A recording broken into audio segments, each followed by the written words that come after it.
We're going to turn to boxing, as has been much publicised at this stage. Katie Taylor's homecoming fight in Dublin is sellout May 20th, and it's full steam ahead.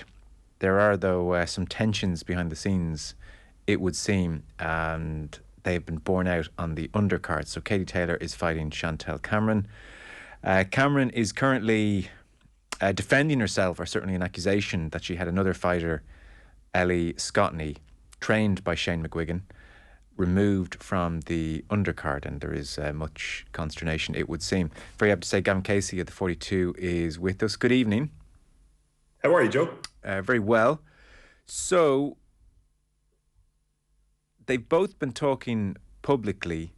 This initially started with Ellie Scotney, trained by Shane McGuigan, coming out publicly and saying, you know, she was due to fight for the IBF Super Bantamweight title. She is distraught, really, to have found out that she's been removed from the undercard, and she has come out publicly to point the finger very much at Katie Taylor's opponent, Chantel Cameron.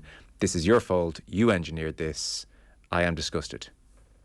Yeah, that's the crux of it. I think it is a big personal blow to Scotney for obvious reasons, in that it's a world title fight that now has to be rescheduled, and there's no official confirmation yet as to when that fight will take place. It's a blow as well, I should point out, to her opponent, Trinica Johnson, who was coming over from the States and obviously would have made arrangements and timed her preparation for the 20th of May, just as Scotney did. But I think on a personal level for Scotney specifically, she spent her entire life looking up to Katie Taylor. I know it meant a lot to her maybe 6 months ago to have met her in person, and the idea of fighting on this, definitive night in Katie Taylor's career, and to be fighting for a world title herself for the first time on that show meant an awful lot to her as well. So she probably feels as though she's had the rug pulled from under her. And as you point out, she has laid the blame at the feet of Chantel Cameron. And in Cameron's statement, she hasn't really dismissed the blame so much as tried to justify why she made the decision that she made to, implore the promoters to remove Scotney from the card. She insists that there's absolutely nothing personal between the fighters themselves. It comes down to their respective teams and the fact that Cameron used to train with Scotney's current trainer, Shane McGuigan, and she used to be managed by the McGuigan family and their Cyclone Promotions. Very, very publicly fell out with them in 2019, parted company with them, became advised by MTK Global at that time. And I guess Cameron's line of thinking is that she doesn't want to spend time in the presence of Shane McGuigan and whoever else from that family or from that company on fight week, on the biggest fight week of her professional career. So it's a little bit unseemly. It's probably been poorly managed from a communication standpoint as well, to be totally honest. And yeah, other than that, it's just another day in the Wild West. Yeah, I mean, it really is. So Cameron, as you said, in response to Scotney coming out and saying it's due to Chantel Cameron and her manager, who have insisted that I'm not allowed to be on the undercard because of who trains me, Shane McGuigan. Cameron's defence, initially she talked about the harassment and the threats and the witch hunt which has followed Scotney's accusation, and she even said, I do feel sorry for that Ellie feels the way she does, but then she cited basically her own mental health and talked about not wanting to feel any intimidation when she's at the Three Arena, that she's already very much the away fighter. And so she said, I'm sorry this impacts Ellie, it's not about her. And then she says there's that non-disclosure agreement, so I can't describe how horribly I was treated. So in effect there, what she's dancing around is, I don't want to see Shane McGuigan at the Three Arena, is how I would read that. Yeah, I actually think it may just be a case of an athlete looking for fractional gains and just making sure that the 0.1% are in order for the biggest night of her life so far. This is a fight that Chantel Cameron has been calling for almost the entirety of her professional career. This is the moment towards which she has built for the last 5 years. And I guess to try and contextualize it for people who haven't been present for a fight week, it's not just that she doesn't want to share a card with Ellie Scotney because Shane McGuigan is in Scotney's corner. There are going to be situations and events in which they'll cross paths. And clearly the very sight of Shane McGuigan is something that Chantel Cameron refuses to contend with on this given week. I'm pretty sure, to be honest, that they would have stood at opposite sides of the hall. Like, I don't know that they necessarily would have overlapped to the point of having to have conversations with each other or in such a way that they would have interfered with each other. But look, Cameron's subjective experience, at least this is what her statement says, and at least this is what her statement said when she left the McGuigans as well, was a very negative one, and they ended on extremely bad terms. At the time, she made quite serious allegations against Cyclone Promotions in relation to having to chase money from them, etc. The existence, I suppose the alleged existence of a non-disclosure agreement between them would suggest that when Cameron at the time was considering legal advice and as I understand it, considering taking a legal case, much in the same way that Carl Frampton did, and equally Cyclone took one against him 2 years prior, like, I guess you could deduce from the NDA that maybe they came to some arrangement outside of court. I don't believe it ever reached court officially. So that's probably where they left it. There was a period around that time in which Cameron didn't fight for 11 months.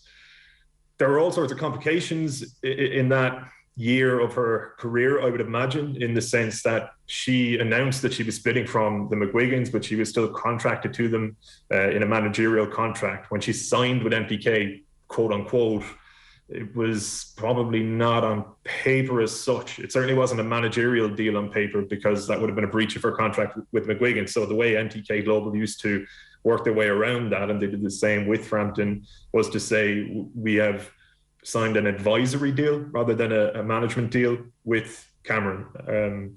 So I guess from her point of view, does she want the hassle of just being around them? I guess not. Look, it's been laid plain in her statement.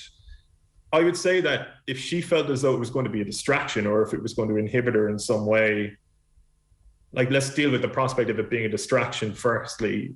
I would say this now becomes a far bigger distraction, or it creates a far bigger fuss than would have been the case had she just left it. And I'm not sure that she necessarily thought it through as clearly as she might have. Certainly the statement almost contradicts itself in places and is pretty poorly put together, in my opinion. So she's in the unfortunate situation now in which probably the majority of people who are following this story have sided with Scotney and sort of feel as though Cameron has handled it badly. And I don't know. I mean, that's going to be the first time in which she'll feel that kind of pressure or scrutiny or, bad will towards her. So, yeah, I mean, I'm not going to go as far as to say it's a situation of her own doing. There's clearly a troublesome history there, yeah. But I guess the last 24 hours haven't been ideal from her point of view either.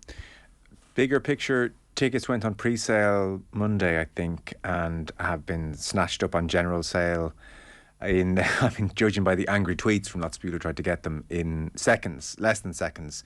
They range from €80 cheapest all the way up to 1,500 VIP ringside. And they're all gone. As expected, 9,000 capacity was never going to meet demand. Yeah, it's an awful shame that they were so expensive. I guess it didn't matter in the end. That's a crude way of putting it. I suppose just from a business perspective, it didn't matter in the end insofar as it sold out very quickly. I'm sure it did matter to a lot of people who would have loved to have gone and weren't able to afford it. The reality of that situation, I guess, is that if it had been Croke Park, it was literally written on paper that tickets would have started at €40 and the complexion of that would have changed entirely. I know Brian Peters, Katie Taylor's manager, and I think Eddie Hearn were keen on having even full family sections in the stadium, family tickets discounted at a discounted rate and things like that. The reality of a 9,000 capacity arena is that if they are to make money on it, they have to hike up the prices. And it's probably no different than a major concert or any sort of major sporting event in which, Ticketmaster take the brunt of it afterwards. But it's just demand, isn't it? And it just goes to show, I guess, the anticipation for this fight, for this event.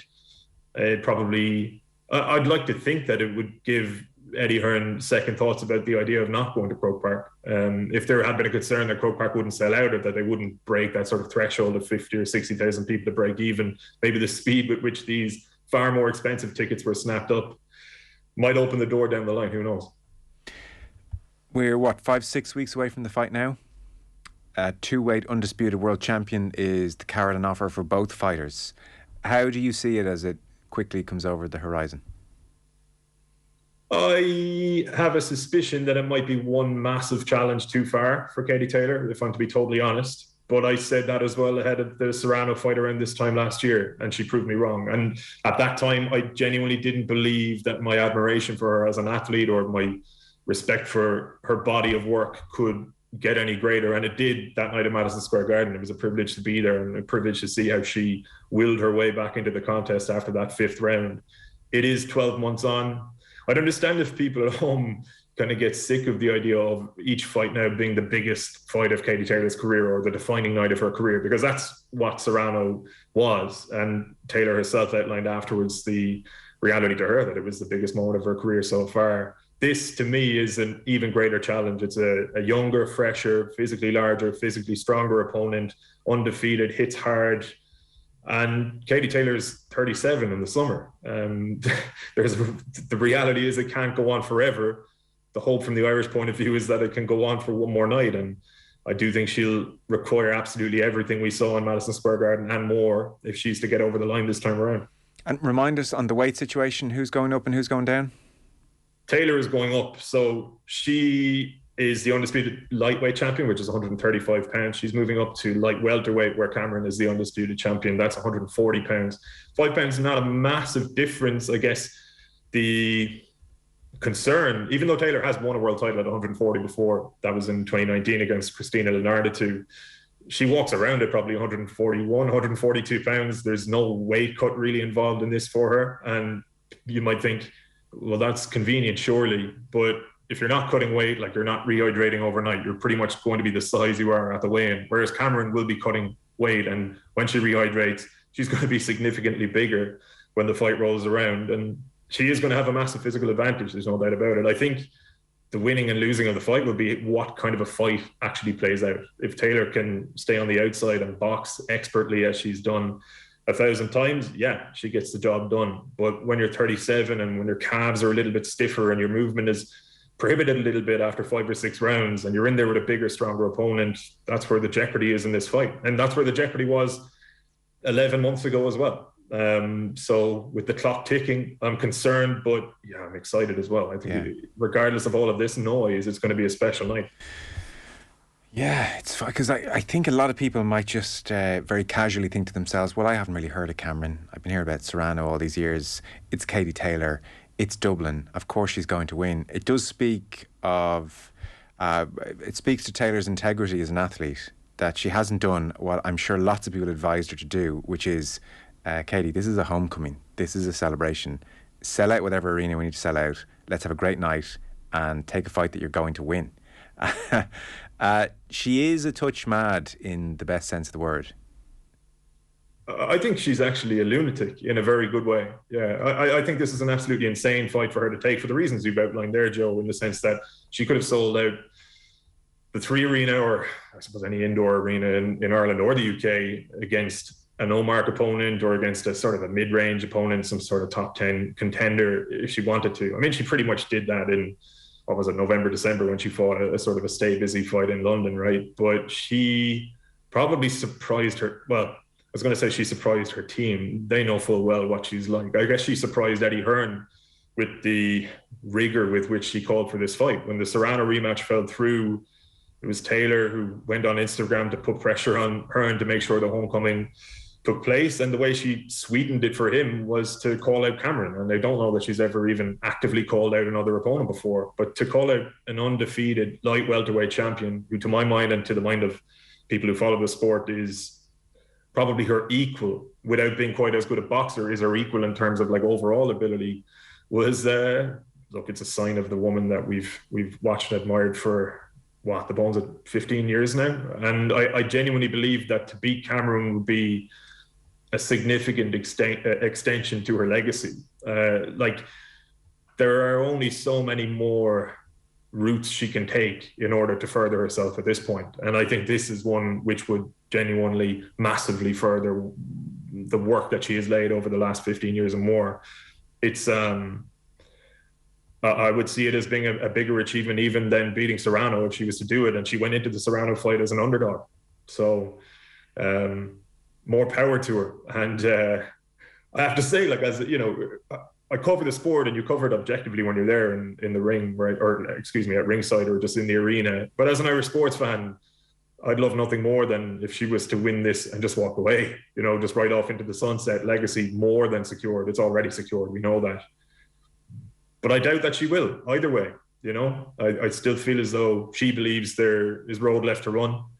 And I think sometimes it can feel a little bit unfair when she's asked about retirement at press conferences, whatever.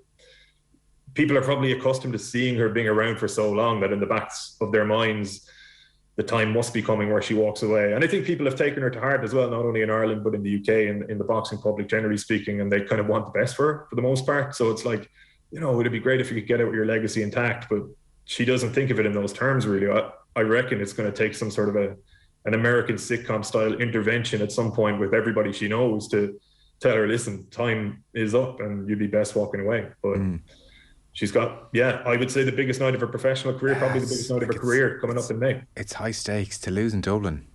I mean, can't walk away on that note. So it's very significant. Can I, in the 2 minutes we have left, you mentioned the Wild West world that you're working in.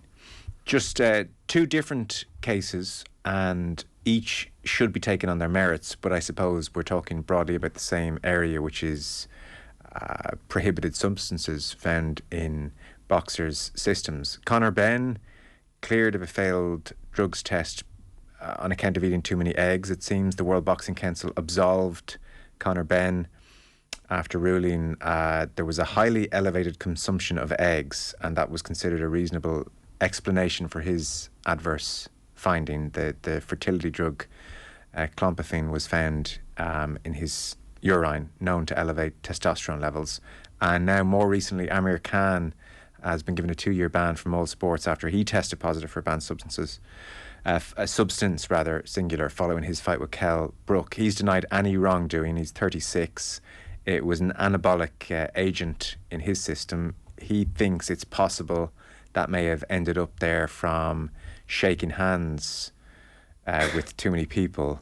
I don't know what drug was in my system. I've never cheated in my life, is what Amir Khan says. So there are two high-profile failed tests. Certainly, we can say that. Yeah, they are. And I'm yet to meet a boxer who has admitted wrongdoing, really. You know, like it's always the case that they deny it. They don't know how it got into their systems. It's